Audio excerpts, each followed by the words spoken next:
Hey, what's up? Liron here, and in this video we're going to paint this interior scene. It's been a while since I did one of those. I've been asked to do an interior scene and also furnitures for a while now, so this is a good opportunity to tackle that. You get to see a lot of the wet and wet technique, a lot of the pushing the first and second washes as much as possible so that later on the process gets easier, and I really hope you'll enjoy this one, so let's jump into the process. So I made a decision to have this entire process run at double speed because otherwise I feel like it'll be a little too long and tiring even for me to narrate the whole thing. So I'm gonna start here by establishing the perspective. What you see here is an internal space perspective. So unlike the usually different scenes we paint outside, instead of having the vanishing point really visible on the page, especially with 1-point perspective, notice how the vanishing points are outside to the sides. Okay, this is something that's internal spaces are hard. I do recommend you check out a dedicated video on that. I currently don't have one, but if you just look at the reference photo, you can find your answers there. Look at especially where the ceiling connects to the walls, connects to the floor. What you actually get here is imagine like you're inside a cube, because that's essentially what's going on. So you see the inside parts of the cube, and this is a very common structure for an internal scene. So watch a video on that, do a couple of studies, and you'll get the gist of it. Now I'm starting to put in the elements in the space of this scene. Now it's very easy to get started from the bottom, figure out where that, for example, piece of furniture sits on the floor, and then build it up. Okay, that's one very good way of doing that, because the floor is consistent. You can tell where everything is by where it touches the floor. Okay, we have a figure here looking outside the window. That's, I think, an important part of telling the story here. Honestly, I think in the reference photo it's maybe a museum or something like that, and a figure looking like a guest of the museum, but in the painting it looks like that's actually the person living there. I could be mistaken, but that's how at least it looks to me. We've got I think it's a fireplace here on the right, and then the painting above it. There's these two small kind of candle chandeliers that are going to be really nice looking. You'll see later on. And notice how I created a grid on the walls, on the floor. I just created a bunch of lines that follow the perspective, and it just helps me to place things correctly. Okay, now, by the way, if you just follow, for example, the lines composing the wall on the right, if you follow them all the way to the left, you'll see that they meet at a vanishing point to the left. Okay, just another note on the perspective. And if you look at the wall on the left, if you connect the upper and lower lines of it, not the vertical one, but the more horizontal lines, you'll see they both converge to a vanishing point outside the painting on the right side. Okay, now I added in the bed here on the left. That's a really important part of the scene, because it pops closer and forward. It's closer to us. Okay, so it was important for me to give it its space. I like the gap where the window shows between one of the poles holding up the, I don't know what you call this, but I mean, I knew, but I forgot the word for it. But holding that and the window from the back, it kind of cuts it in the middle, which is going to be a really interesting effect that I did want to include. We've got a bunch of mirrors, paintings, a bunch of stuff on the wall there. My plan here for the painting stage, you're gonna see in just a moment, but it's very interesting. I want to do an initial wash that's going to be really an underpainting in its essence, and convey the undermost layer. So what I aim to do here is, notice how I'm pre-wetting the left side, and around that, I'm building a circle of colors. So I'm actually starting with the warmest color in my chosen palette, which is yellow ochre. And then as I move more outside, you'll see me adding darker yellow ochre just to darken it, and ultimately a bit of red and then a bit of blue.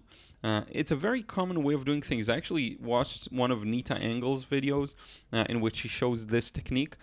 This way you make sure that all of your highlights are these colors. So the highlights closer to the window are white, almost fully paper white, then it's a bit yellow, then it's a bit red, and ultimately it's blue in the shadow. Even the highlights in the shadow are fairly cool and blue.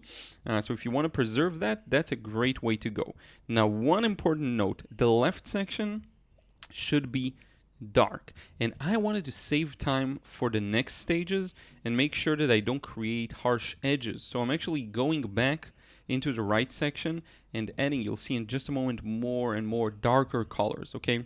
I'm starting by adding some of these details, but that's not enough. So what I'm gonna do, and yeah, first I put in the figure, I had to remember that. I wanted the figure to melt wet and wet and be blurry against the window.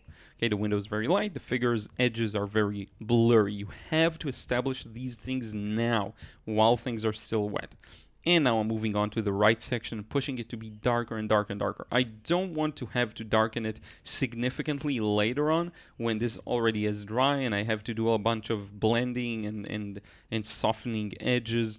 You can get these beautiful effects while it's still wet, so why do it later? Okay, so I'm trying to establish some sort of value here. Most of this first wash is really just an underpainting, establishing the colors for the highlights. But I did want to push some of it. Okay, next comes the second wash that's still very thin. My aim here is to differentiate the window from the rest of the room, because the window is the lightest element here. Looking outside, you can't see anything because it's so well lit compared to the room itself, so it kind of gets burnt out, which is a beautiful effect. But in order to get that, you actually have to darken everything up as much as to be darker than the window, rather. Okay, so I'm starting with the same color scheme. I'm still not going muted, so I'm still going with yellow, and then in a moment I'm going to add some red. The only things I'm skipping are very obvious highlights. So you got the mirror or painting that catches the light, the glass catches the light. You've got the two towels there, I may skip those. You see, as I move outwards, I'm adding a bit more red. It was important for me to still not start using muted colors. One other highlight I'm adding is to the side of this sofa or couch. Very fancy, nice, interesting looking couch in my opinion. So I wanted to make sure to already leave that as a highlight because it's fairly light. It actually takes up a lot of the focal point in a way. Now notice the floor, added some blue and then blended its left edge. Now the sofa should be darker and I wanted to add a bit more saturation to it, so I added some more orange. And now I'm adding some blue to the bed on the left. The bed really, this part should really be dark, not black, but dark because it's closer to us. And I'm also using cooler temperature as it's a little farther from the window. It faces away from it. So yeah. Now I have the painting in a really good spot when things are still a little wet, and I want to make sure all of my edges work well and are correct. And that if there's anything else I want to add to blend right in, now is the time. Okay. And yeah, it's still a very saturated mixture. That's really important. Now look at the ground and how much lighter it is than the wall next to the figure. I wanted to make sure I show that, so I went ahead and darkened it a bit, still with a warm color because it's close to the light source. You don't have to do it this way, obviously. You don't have to do anything the way I do it, but I love to sometimes relate the warm temperatures to the sources of light. Even though sources of light can be cool, and I think it's a cool concept to try and flip them and actually have it bluer closer to the light source and warmer farther. It can work as well. It's maybe a different message. I think both can work. Now this line felt a little too harsh, so I sprayed some water on it and then I cleaned off some of the excess paint that flew out of there. And now comes the darker wash for the bed that's closer to us, and this wash will lead me in just a few moments to realize I need to darken some other spots. That's very common. I think the better you get, the more you notice these things earlier. For me, it sometimes takes time. But in any case, I'm getting that bed in. And then I figured that to really get the surface of the bed to look good, I feel like I kind of have to darken the wall behind it as well. To some extent. I just blended the edge of the bedpost, I guess you would call it. But yeah, now I feel the need to add a little bit of darkness there to make the top of the bed pop a little. And with that, you see, you have to read what's going on paper. If it feels right, great. If you feel like you need to add something, sometimes the best point to edit is while still things are wet. But I'm not going too far. Notice I just kind of blended them together, added a bit of darkness, and kind of stopped there. I will darken some other spots that will be necessary in just a moment, you'll see. A few more small details on the bedposts. I bet you that's not the right way to say it, bedposts, but you'll correct me in the comments down below. And let me know what you think of these time-lapsed tutorials. I did want to make sure I include all the video and not do like a highlights kind of thing where I cut it down, but by actually cutting out footage. I wanted to show everything. Now, I'm going over the sofa once again. This is supposed to be the true value that it's going to be in. And because I'm working on a small space right now that's detached from the rest of the painting, I actually have time to, while it's still wet, come back with a darker paint, as you see me mix now, and put in those shadows within the shadow. Okay, this is a good timing to do these kinds of things. And then I added the dark line, and I went back to a lighter wash. Now, the only thing that this shadow is going to connect to is the cast shadow under the sofa. And this is really important. To connect these types of shapes is sometimes it just leads to a more graceful result. And you want to make sure some areas are connected together, and this is definitely one of them for me. So you see me continuing this shadow and kind of blending it out, the edge of the shadow. This wasn't dark enough, so I'm going back. You know, while it's still wet, you can come back, add some of these darker touches. Here and there. It's probably not going to be even the ultimate value. I may end up going over it with a thin glaze of blue because it feels to me a little too warm, but we'll see. Now I'm rendering the shape behind. By rendering, I just mean I'm looking at the shapes I see and try and recreate them.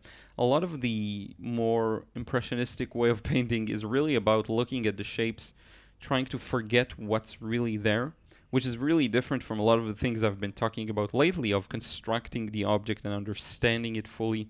Here you don't have to understand it as much as you have to be really a good observer and to look at these shapes of light and shadow and try and recreate them as best as you see them. And it's really where watercolor and the painting in general has its magic. Because that's where the result emerges out of whatever it is you had. Without you noticing, suddenly there's a chair there or there's a table there. These are the magical moments that really I think I live for when it comes to watercolor painting.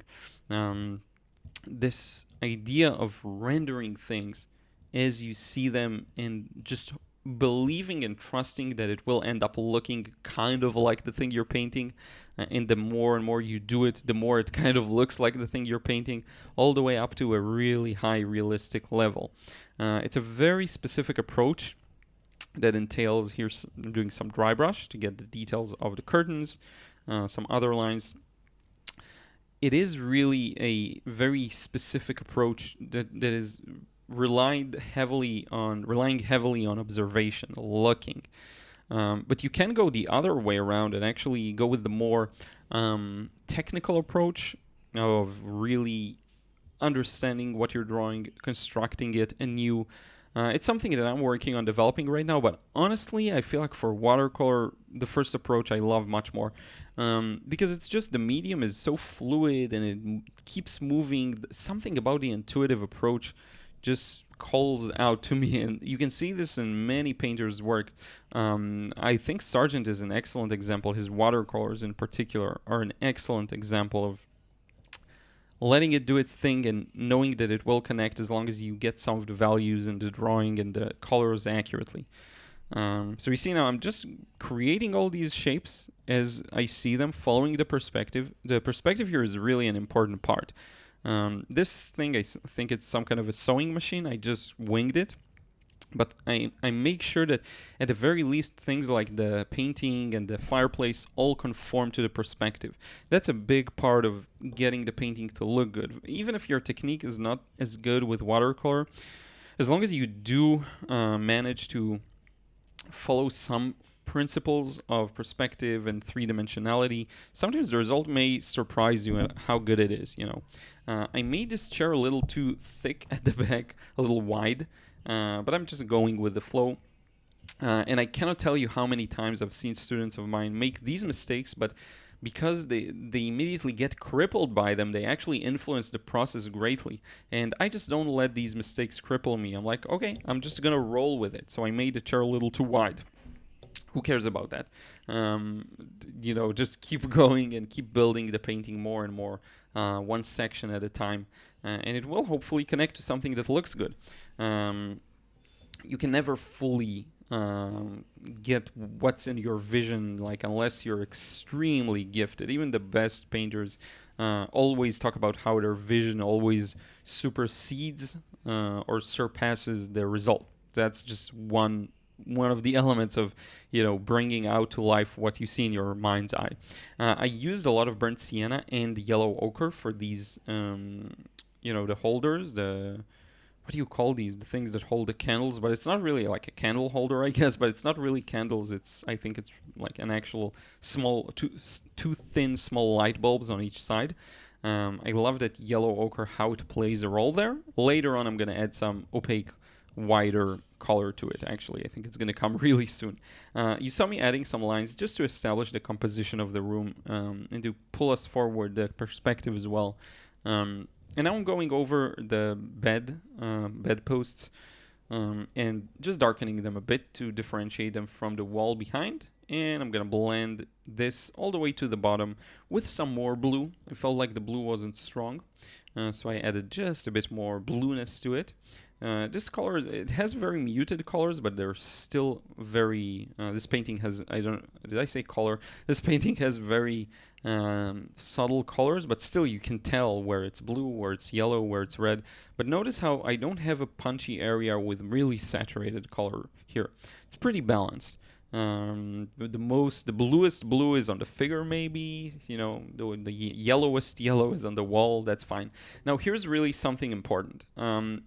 I wanted to have the light in the center be more meaningful. To do that, you have to envelope it with some more shadow, which is exactly what I'm doing here. So I'm doing this shadow, blending it down as we move towards the lower section of the wall. And notice how it just pushes the light towards the area with the paintings and the frames. You have to sometimes darken other areas to get the other areas to look lighter. Okay, that's really important. I felt like the sense of light wasn't strong enough, and look at the difference. Now I think it's much, much better. I could even go darker, but I decided not to.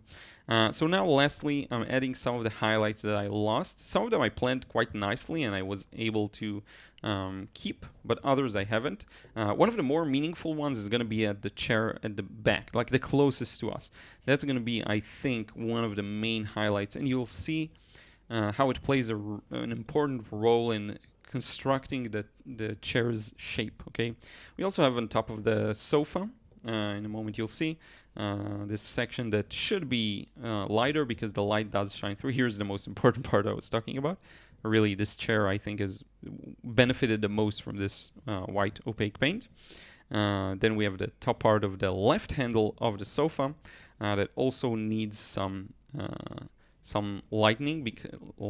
Lightning, can I say that? No, not really. And here are where the candles should be. So just some opaque white. This is titanium, not titanium, Jaune Brilliant by PwC ShinHan. You can find it in the description box as well. I use that one quite a lot. Just adding it to where I see the highlights really the strongest. Okay, if it's not really that strong, I'm gonna skip it. But for areas where it's really obvious, I will put it. Okay. Top the sofa just to make a better differentiation. It's not really there that strong of a highlight there, but I just wanted to make that differentiation. We're actually really close to finishing this. Now I'm really just looking at making sure there isn't anything I missed. All of these are optional. Whatever I'm doing like from this point onward is pretty much optional. Just if it adds interest, if it enhances the painting, that's all I care about. It doesn't even have to represent something that's really there. You can go overboard with this stage. I almost never do. My problem is never adding too many details, so I'm fine with that. But I guess you watch out for that if you know that that's something that happens to you. And with that, we can, I think, wrap it up. Okay, so here it is, final result. Feels like I've come a long way with this one. It actually took quite a lot of time, I think around 2 hours. with some breaks and all. Very focused painting. Let me show it to you up close. Because the camera really does sometimes fail at catching all the details. And as you can see, the edges, I'm very pleased with them. We got still some of the softer edges preserved on the figure here. We have a bit more of a muted transition into the blues that's fairly dark from the first layer, so you don't get too many hard edges. I think this one is really nicely balanced and it works well. I'm going to remove the tape. I don't know exactly how long the video ended up being, because I do obviously, cut some parts out, and it just changes the whole process in a way. But it's probably shorter than 2 hours, that's for sure. So yeah, let me know your thoughts on this. I'm gonna now wrap it up face to face, but here it is with the nice clear frame. Would love to know your thoughts on these kinds of process in a comment down below. In any case, let's wrap it up. So this is it again, final result. Plenty of different insights to gain from this one, and every painting will teach you something. And if you feel like you're failing, keep going, keep learning, keep improving, and try to always do things you haven't before, because all of these things are going to give you reference points and you will improve. Even if you feel stuck, it doesn't matter. These things really take time to build over time and compound. So I really hope you enjoyed this one. If you want to learn how to paint like me, be sure to check out in the description box below, as always, my frustration-free watercolor course. Okay, I know it helped so many people so far just to let go, enjoy the painting process, paint freely and loosely, and have fun. And one last note, if you're enjoying my videos, I would really appreciate if you leave a like, leave a comment down below, subscribe if you still haven't. That helps me reach more and more people and help more and more people. Thank you so much, and I will see you again in the next vid.